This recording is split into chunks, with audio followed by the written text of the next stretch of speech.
Welcome back to Turning Point tonight. My name is Chris Hand, filling in for the one and only Joe Bob, who has taken some much-needed time off today as him and his wife have welcomed in a beautiful baby boy into the world, making Charlie Kirk proud, building that family, growing that family, and I know those kids are going to be raised the right way. Congratulations to Joe Bob and his wonderful wife. Excited to be here with you guys. In the meantime, you can find me on Twitter at Chris Hand on Air, and you're always welcome to join me on my radio show Monday through Friday in Nashville on Super Talk 99.7. I'm excited to be here, though. We were talking about just the events of what happened this morning. It seems every day that goes by, we have another instance of left-wing violence. And we saw that on full display this morning in Dallas, Texas, where there was an ICE vehicle that was fired upon by another leftist. He didn't accomplish his mission. He actually shot and killed the people that he was claiming to defend, the illegal aliens. By the grace of God, no Border Patrol agents were hurt, but we do pray for the victims. Two individuals were killed. We pray for their families. One individual was injured, and the gunman turned the gun on himself. Nothing of value lost there. But as we proceed, we're seeing a lot of reaction from the left. Donald Trump has recently labeled Antifa a domestic terror organization. And while there's no evidence that this individual was Antifa yet, we can absolutely make the case that these ideas infected this man's mind.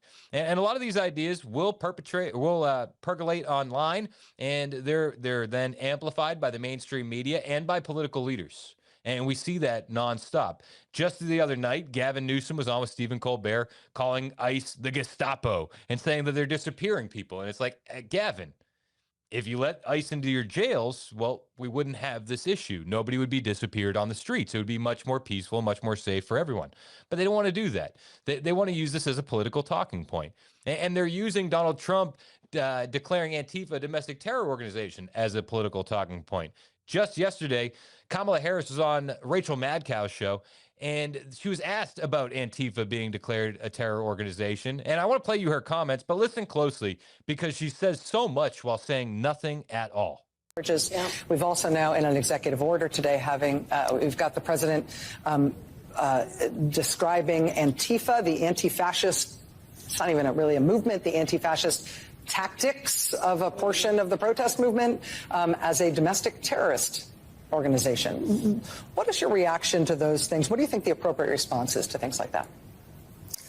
Well, in normal times, we should and could expect that our courts would step in when asked to declare the legality or illegality of what the president is doing, because civics 101, we all know we designed our democracy through three co-equal branches of government: the executive, the legislative, and the courts. Do you think after she was done giving that answer, she thought nailed it? Like, she probably did. And I bet you her handlers backstage also said, "You crushed. Here's a glass of wine." 100%. Do you think she's drunk there or just stupid? Maybe a mix of both. Antifa is not an idea. We've known about it for a long time, and maybe we take it a little bit personally here at TPUSA because we've seen what they've done to our events on college campuses over and over and over and over and over again. Be it Brandon Tatum, or be it Riley Gaines, or be it Charlie Kirk. We've seen it ad nauseum, and it's a bit infuriating. Maybe we're taking it too personally, but it's not like this is a new topic. This isn't a new discussion. Donald Trump on the debate stage with Joe Biden in the lead up to 2020 called out Antifa as the militant arm of the left wing. Play that cut for me, Glenn. This is Donald Trump versus Joe Biden on the debate stage. Somebody's got to do something about Antifa and the left, because this is not a right-wing problem. This is a left. FBI director. This is a left-wing white supremacist. Antifa's an idea, not an organization. Oh, you got it. Not militia. That's what his FBI, FBI director said. Well, then you know what? No, we're done, sir. We're moving on to the next. We're moving. When a bat hits you over the head, that's not an idea. Everybody in your administration tells you the truth has a bad idea. Can I tell you what? You have no ideas. Antifa is a dangerous, all right, radical gentlemen, group. we're now moving. You know, actually, as we're playing that clip, I forgot how trash Chris Wallace was during that debate, and I'm angry again. I don't mean to be angry. I'm trying not to choose anger, and I haven't thought about Chris Wallace in a while. But golly, was he terrible at that debate. I'm glad he's unemployed. Sorry, not sorry. But listen, somebody did need to do something about Antifa, but we had to wait for Donald Trump to get back in office for something to be done. Thank you, President Trump, for doing something. I mean, they call President Trump's FBI the Gestapo. They call ICE the Gestapo, and they call us Nazis. But let me remind you, it was the Biden FBI that was ignoring Antifa and investigating groups like us, Turning Point USA, Turning Point Action. What? We don't do anything except express ideas, but that's what we're up against. I remember I would joke with my mother and father-in-law, and it was half joking because I knew what the reality situation was during the 2024 election. I'd say, guys, the work we're doing is nothing illegal, but we do face an FBI raid down the road if we're to lose this election, and that was the reality. It's scary out here, but this is the reality of politics in 2025. Antifa is a violent domestic terror organization. There's no getting around it. Kamala Harris can't word salad her way out of it. Joe Biden, well, I'll give him a pass. He's probably napping at this point. Do you think he's in bed? He's probably in bed by now. But we see it over and over and over again. We've seen Brandon Tatum's event attacked at UC Davis in April. We saw in 2022 Stephen Davis having his event attacked by Antifa. A young girl got maced by Antifa. Riley Gaines, an event in Seattle in May of 2023, I believe it was. There was an elderly woman walking out of the event with a cane, and Antifa is following her, antagonizing her, calling her a dumb bee. This poor elderly woman. This is an idea, mind you. This is just an idea.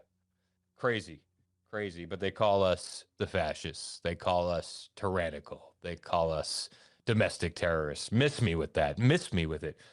Meanwhile, while we see all this happening in real time, we have great reporters out there who have been exposing this. Great reporters like Andy No, who took to, I believe it was Newsmax yesterday, to talk about Antifa and how they've attacked various Turning Point USA events. Events, TPUSA events at various universities have been attacked by people who associate themselves as Antifa. I was going through my reporting records last night, and I see over and over these threats that were put out with Antifa symbols and logos calling for attacks on this event, on that event, and it would happen. It would happen like at UC Davis several times. They would come in the mask, in the black uniforms, and smash up the building. And so this attack, this assassination that happened to Mr. Kirk happened in the context of a history of those attacks, and there were Antifa propaganda and slogans written on the cartridges. Yeah, Andy No, bringing his documentation, his experience with that, and then linking, obviously, you attending and meeting Kirk. We do appreciate that and you sharing those details. Andy No is absolutely right. There's a history of violence here. And the history is only on the left. I'm sorry. I know it hurts a lot of people, but this is the reality that we're facing. We got to get tough. Meanwhile, the leaders on the left continue to point fingers at us while they say that we shouldn't demonize both sides. This is literally what Hillary Clinton said yesterday. We have got to stop demonizing each other. Exactly. Yeah. Now, I think most of that right now in our country's history is coming, from the right, coming from people who want to dominate. They want their point of view. Writing out slavery from history, that doesn't make it go away. We have got to stop with the finger pointing and the scapegoating. Nobody's writing slavery out of history. In fact, the only ones trying to rewrite history again is the left. We've seen it when Antifa pulled down statues. This is the reality that we're facing. Hillary Clinton says we can't point fingers. Hang on. Got to point the finger real quick at the right. It's insane, but this is what we're dealing with. And we have to be bold. We have to be loud. We have to stay peaceful. We can't resort to their tactics, but we got to lead with our faith, and we got to preach the truth from every single mountaintop. That way, leftist leaders like this can't get on these networks and spew their propaganda unabated. We have to be able to combat them with the truth. You have to arm yourself with knowledge. You got to arm yourself with the armor of God, and you got to be ready to get out there in the public square and defend these ideas. Charlie's not here anymore. It sucks. It breaks my heart. But now it's on all of us to be Charlie Kirk. We need to speak up where Charlie would have spoke for us. It's time for all of us to get loud, get bold. If you're looking for ways to do just that, I highly recommend that you go to tpusa.com and click Get Involved. We need more soldiers on this battlefield.